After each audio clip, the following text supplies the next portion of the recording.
네, 매일 아침 지나치지 말아야 될 뉴스만 엄선해서 알려드립니다. 뉴스 픽 시간인데요. 오늘은 한동희 뉴스토마토 기자 나와 있습니다. 안녕하십니까? 안녕하세요. 네, 지난번에 우리 김동환 기자 나와 있는데 뭐 특별히 본인에게 도움이 안 되는 것 같아요? 김동환 기자 어디 가고 맨날 자기만 나오죠? 아니, 김동인 기자 잠깐 휴가 가서 아. 대선 때 정치부에서 고생을 좀 많이 했습니다. 아, 그래요? 네. 야, 진짜 휴가도 가고 좋겠다. 난 휴가 한 번도 못 가봤는데. 저도요. 그래? 못 가본 거 맞아요? 한동안 안 보였던 것 같은데. 자, 어쨌든, 우리 또, 터질 때 감자끼리 이 방송을 지키겠습니다. 자, 첫 번째. 결과적으로 이 주말 동안에 또 아주 그냥 급박하게 돌아간 배현진 의원이 우리 국회의장, 박병석 국회의장한테 앙증맞은 몸짓으로 밟고 지나갔다, 뭐 네. 이런 말까지 하면서 지금 난리가 났잖아요. 네, 그렇습니다. 그러다 보니까 민주당에서는 국무회의를 연기해줘야 된다. 그래야지 나머지 형사소송법 개정안도 통과가 되고 예. 발표도 된다. 이런 얘기 같아요. 예, 그렇습니다. 자, 여기 얘기 좀 한번 들어볼까요? 일단 검찰 수사권 기소권 분리 법안 공포 관련해서 청와대 네. 민주당이 청와대에 3일 오전 예정된 국무회의 시점을 늦춰달라고 요청한 것으로 알려졌습니다. 네. 근데 윤호중 비대위원장이 기자들과 만난 자리에서 직접 연락한 것은 아닌데 당의 의사가 청와대에 전달된 것으로 알고 있다라고 밝혔고요. 민주당 관계자도 이 부분 관련해서 5월 3일 오전 10시에 본회의가 열리는데 네. 이 법안이 처리되고 청와대로 이송되는데 시간이 걸리는 만큼 연기를 요청을 했기 때문에 국무회의가 3일 오후 늦게 열리거나 아니면 4일 아니면 9일 이전에 임시국무회의를 통해서 열릴 것으로 보입니다. 네. 그러니까는 윤호중 비대위원장이 국무회의 개최 시점과 방식에 대해서 청와대에 당의 의사가 전달된 것으로 알고 있다. 이렇게 얘기를 했고 네. 일단 기본적으로 원래는 5월 3일 날 오전 본회의에서 법안이 처리되면서 뭐 관련된 국무회의 얘기되고 있었는데 이거를 조금 여유롭게 하려는 건가 보죠? 왜 이렇게 국무회의 연기해달라 그러는 거죠? 5월 3일 오전에 법안 처리가 되고 나서 청와대까지 이송되는 시간이 필요한데 그렇죠. 이 사이에 청와대에서 국무회의가 열려버리면 이날 처리를 못하기 때문에 일단 연기를 해달라고 했고요. 그러니까 일단 법안을 다 확실하게 좀 공표하고 예. 난 다음에 하겠다 뭐 이런 거요? 네, 국회에서 처리가 된 통과시키고. 뒤에 처리가 네. 돼야 되기 때문에 네, 네. 그래서 3일 오후에 열릴 수도 있고요. 아니면은 4일 이때 열릴 수도 국무회의가? 있습니다. 네. 그러니까 상황에 따라서는 3일 오후 늦은 시간에 국무회의를 하거나 네. 반대로 아예 6일까지 미루는 방안도 여전히 열려있다. 근데 네. 국무회의가 열려야지 거기서 공표하는 거잖아요. 네, 그렇습니다. 그러니까 어쨌든 꼭 하긴 해야 되겠군요. 예. 대통령 퇴임 전에. 네, 아직 근데 청와대가 아직 그 3일의 일정에 대한 공지를 하지 않아서 오늘까지는 좀 지켜봐야 될 것 같습니다. 좋습니다. 여기에 대해서 또 이제 국민의힘 반발이 만만치 않을 것 같은데 사실 지난 주말에 이 검찰청법하고 형사소송법 개정안 관련해서 지금 상정하고 필리버스터하고 뭐 이 과정 중에 배현진 의원을 비롯한 국민의힘 사람들하고 민주당 사람들하고 막 난리가 났었잖아요. 예. 뭐야 정확히 뭐 어떻게 이뤄진 거예요? 뭐 이제 필리버스터 하고 법안 처리되는 과정에서 뭐 김웅 의원 같은 경우에 욕설을 하기도 했고 김남국 의원 보고 술 마시고 왔냐고 그러긴 얘기도 하고 그리고 그러더라고요. 배현진 의원 같은 경우에는 이제 박병석 의장을 향해서 그런 이제 뭐 앙증맞은 분이라는 표현을 쓰기도 했고 왜 그런 거예요? 앙증맞은 몸을 뭐 네. 어쩌고 이런 이게 무슨 말이 돼요? 그런 표현하는 것 자체가 굉장히 부적절하고 뭐 네. 구두발로 짓밟았다 뭐 이런 식으로 표현을 해서 이제 민주당에서도 반발을 하고 있고 이 부분 관련해서는 민주당이 이제 자신들이 합의했던 안을 거부해달라는 모순된 주장을 이제 국민의힘이 펼치고 있다라고 네. 비판을 하고 있고 국회의장석을 점거했던 이 부분에 대해서는 윤리특위와 본회의 안건을 올려야 될 것 같다라고 말하고 있습니다. 알겠습니다. 네, 제가 좀 전에 우리 김동환 기자님은 너 휴가 가셨나요? 왜 우리는 못 갔나요? 이랬더니 어떤 우리 장원전님, 김영기님, 노변 일주일 쉬셨잖아요. 왜 그래요? 난 쉰 것도 잊어버렸네. 알았어요. 다음부터 이런 말 안 하겠습니다. 자, 어쨌든 한 주 시작 화이팅입니다 이런 얘기 했는데 결과적으로는 검찰청법 개정안이나 형사소송법 개정안 이번 주에 다 처리가 될 것이니까 한번 보겠습니다. 이 문재인 대통령이 퇴임하는 날이 얼마 안 남았어요? 일주일밖에 안 남았어요? 네, 이제 일주일밖에 안 남았어요. 감회가 엄청 새로울 것 같은데. 네. 자, 이 타임에 중요한 게 있죠. 마지막 사면. 지금 최종 교수님이 임박했다. 원래는 MB에 대한 사면은 국민의 공감대가 있어야 되지 않겠냐라고 했었었는데 신중론이 엄청났는데 결국 MB 김경수, 이재용 삼성전자 부회장에 대한 사면은 어느 정도 확인이 된 것 같습니다. 다만 여기에 지금 변수가 하나 있죠. 정경심 전 동양대 교수, 이석기 전 통합진보당 의원 등에 대한 사면이 과연 될 것이냐 안 될 것이냐. 예. 이거 설명 들어볼까요? 일단 임기 마지막 특별 사면을 단행할지 이제 조만간 결정할 것으로 보이고요. 네. 그리고 앞서 말씀드렸던 국무회의 3일, 언제 열리냐.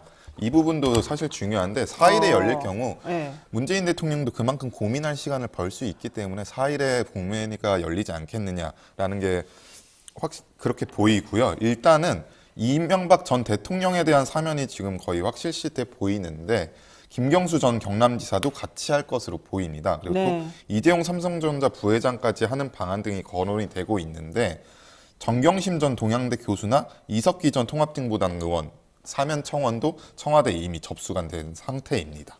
근데 원래 대통령이 그런 경제사범, 특히 재벌에 대해서는 사면 안 해주겠다고 처음에 했었잖아요. 예. 그럼 이번에 그러면은 뭐 여론이라고 하는 거는 결국 다 조작된 여론 아닙니까? 솔직히 말해가지고 그 광고 주겠다, 내지는 뭐 우리 친하게 지내자 이러면서 각종 언론이나 이런 곳에서 사면이 일단 사면을 해야 된다는 식으로 논조가 나가고 언론사나 방송사나 이런 데서 거기 그게 여론이 마치 형성된 것처럼 되고 또 그거에 부합하는 여론조사를 막 갖다가 붙이고 그래서 만들어내는 게 여론이 아니에요. 사면. 네, 그래서 문재인 대통령도 이 부분 관련해서 고민을 하고 있는 것 같은데 네. 29일 날 이제 청와대에 직접 답변자로 나섰었습니다. 그래서 네. 사면 반대 이 부분 관련해서 이명박 전 네. 대통령 사면 관련해서 찬성하는 의견도 많다라고 직접 언급을 했었고 네. 이 부분 관련해서 청와대는 뭐 찬반이 모두 많다라는 원론적인 답변이라고는 했지만 그래도 어느 정도 고민은 하고 있는 것 같습니다. 근데 서민 교수 쓸데기 없이 또 한마디 했더만요. 뭐 진중권 교수야 뭐 맨날 말할 것도 없고 뭐 잡범 서민이 아니지 김근식 교수도 또 한마디 했죠. 잡범인데 정경심 교수를 왜 사면해 주냐. 잡범 아니고요. 뭐 잡범? 그래서 잡범의 정의가 뭔지 모르겠지만 처음에 뭐 사모펀드 장관 부인이 사모펀드에 투자를 해서 부적절화부터 시작해가지고 경제사범으로 엄청나게 몰았었잖아요. 그게 다 무죄가 나온 거야 그 부분은. 그러고 나머지 것들에 대해서는 그렇게 세게 할 필요가 전혀 없는 거였는데 했다는 거는 정치적으로 좀 압박을 많이 받았다는 거 아니겠습니까? 그거를 잡범이라고 취급한다는 건 말이 안 되는 거 아니에요? 김근식 교수? 아유, 좀 정신 좀 차렸으면 좋겠고 어쨌든 중요한 건 지금 불교계, 뭐 천주교, 뭐 여기저기서 다 지금 사면을 원하잖아요. 저는 좀 통합적인 측면에서는 사면을 좀 했으면 좋겠는데 사면 결정은 사실은 사면해주기 2주 전에 다 정리가 되는 거 아닙니까? 이미 다 지금 다 된 것 같은데 여론 좀 펼치는 건지 뭔지 모르겠어요. 그래서 끝나는 마당에 대통령님께서 그냥 딱 보여주고 나가세요. 뭘 그렇게 눈치를 봅니까? 그렇게 눈치 봤으면 됐어요. 눈치 본다고 달라질 거 한 개도 없어요. 대통령이 그렇게 조심조심 점잖게 해봐요. 더 사람들이 바보로 알아요. 나는 그건 아니라고 봐요. 할 건 하고 아닐 건 아니고 본인의 가치관이나 이거 따라서 그냥 용감하게 하시면 되지. 뭘 그렇게 눈치를 보세요. 대통령님 앞으로 많이 가서 쉬시고 편하게 잘 지내시기 위해서라도 본인이 하는 것을 어떤 생각 가지고 있는지 정확하게 알리는 게 전 필요하다고 봅니다. 자, 어쨌든 나는 대통령 아닌 게 너무 다행이에요. 이렇게 고민이 많겠어. 자, 세 번째 보겠습니다. 이번에 6.1 지방선거에 나가는 것 때문에 국회의원 보궐선거만 7곳입니다. 특히 송영길 전 대표가 인천 계양을인가요? 어쨌든 네. 인천 계양을이었는데 이번에 서울시장 후보로 되면서 거기가 비었어요. 네. 이재명 상임고문이 나가냐 안 나가냐 또 김은혜 국민의힘 경기도지사 후보가 분당 갑에서 나가는 것 때문에 안철수 후보가 나가냐 안 나가냐 뭐 안철수 인수위원장. 근데 안철수 인수위원장은 좀 떠밀려가는 것 같기도 하고 한번 보겠습니다. 어떻게 되고 있습니까? 일단 국회의원 6월 1일 지방선거와 함께 치러진 국회의원 보궐선거가 총 7곳으로 확정이 됐고요.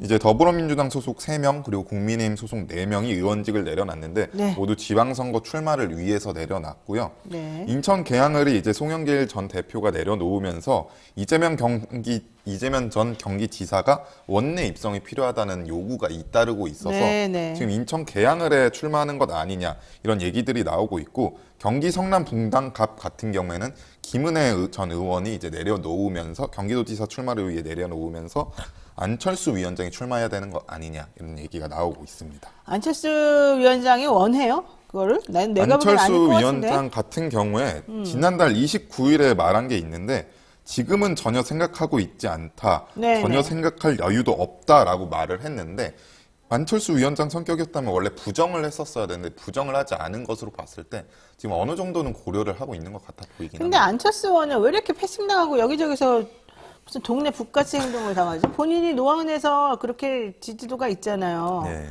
거기 그러면은 본인이 거기서 나가야 되는데 사실 이준석 대표가 자기가 한번 거기서 되려고 안철수 위원장을 자꾸 너 저쪽 나가라 그러는 거 아니에요? 예, 일단은 그렇게 물론 보여집니다. 뭐 안철수 네. 위원장이 분당을 더 좋아할 수도 있어요. 분당 갑을 노원보다는. 네. 그래도 맞을 수도 있어요. 그렇지만 글쎄요. 왜 이렇게 합당까지 하면서 욕먹어가면서 그렇게 해줬는데 이렇게 대접을 못 받나요? 이번에 비서실, 수석실 확인된 내각마에도 전혀 자기의 입김이 못 들어가고 괜찮은가 보죠? 뭐가 이거 좀- 안에 구성되어 있는 기득권을 뚫기가 어려워 보입니다. 아이, 무슨 정치를 그렇게 하나? 나는 그건 아닌 것 같은데. 자, 어쨌든 여기까지 할게. 내가 뭐 우리 한동희 기자 자꾸 이렇게 물어보면 한 기자 좋아하는 여러분들이 내가 한동희 기자 구박한다고 생각하는데 절대 아닙니다. 네, 오늘 말씀 여기까지 듣겠습니다. 고맙습니다. 네. 네, 지금 여러분께서는 노영의 뉴스 인사이드 함께하고 계십니다. 잠시 기다리시면 대담한 대담으로 돌아오겠습니다.